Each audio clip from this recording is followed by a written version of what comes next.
story tonight at 5. Damage across the region from a record-breaking storm. You're looking at damage from Illinois, Iowa, Minnesota, and Wisconsin. Hurricane-force wind gusts of up to 90 miles per hour targeted through the Midwest, impacting more than 80 million people.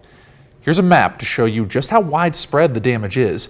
Each icon you see is a damage report, most of them being wind reports. And as of right now, the National Weather Service received at least 25 tornado reports, and it confirmed at least 3 tornadoes. That number could rise, though, as surveyors are still looking at the damage. New video coming in from Council Bluff, Iowa. Wind gusts reaching up to 80 miles per hour. The wind strong enough to uproot trees, as you just saw on your screen. And in Chicago, wind gusts reaching 66 miles per hour last night. Just take a look at your screen right now, knocking over semi-trucks.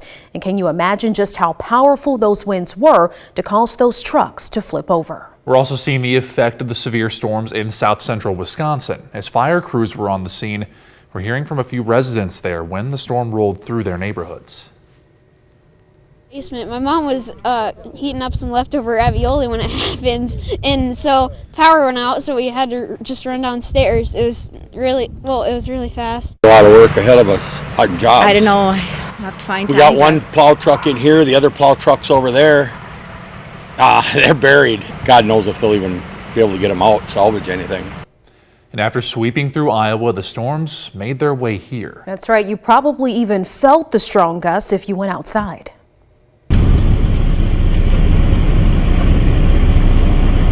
Yeah, you can hear those strong winds last night. Take a look at this video right now. This is what a viewer sent us last night, and you can see how strong the wind was from debris flying around. And check out this time-lapse video a viewer sent us too. You can see the clouds from the storm moving in, and they sped up, of course. You can see more videos and photos in our 13 Weather Authority Facebook group too.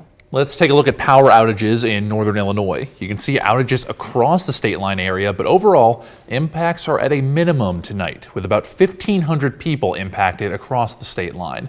And now the National Weather Service is calling this a derecho. That's right. Chief Meteorologist Alex Kirchner was tracking this storm all night. And Alex, what makes this a derecho? So to be a derecho, we need to have severe wind gusts. We have to have a long-lived storm system and several high-end severe gusts. So we did see that across much of the Midwest last night. Gusts of at least 58 miles per hour. Had a couple non-thunderstorm wind gusts like that here.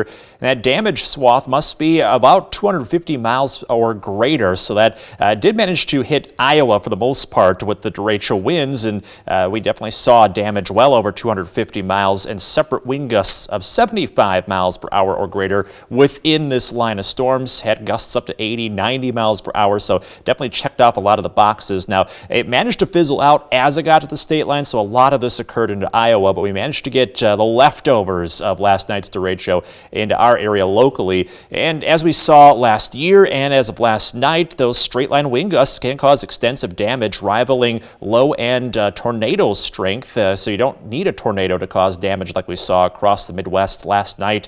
In fact, tornadoes can form within the derechos, and we saw several tornadoes within that line of storms, mostly in Iowa as well as Minnesota and Wisconsin. Now remember, the derecho that tore through Rockford last year, though this is video from August 10th, 2020, wind gusts over 75 miles per hour caused a wide path of damage through the state line. 15 tornadoes, including 2 in Rockford, blew up within the destructive line of storms. The winds were worst in Iowa, though, where in Cedar Rapids, for example, wind gusts over 140 miles per hour. And you can see just the extensive damage we saw last summer and saw it again as of last night. Now things look much quieter across the Midwest moving forward. I'll track when the winds end locally. That's coming up in the forecast. For now, Brittany and Evan, back to you.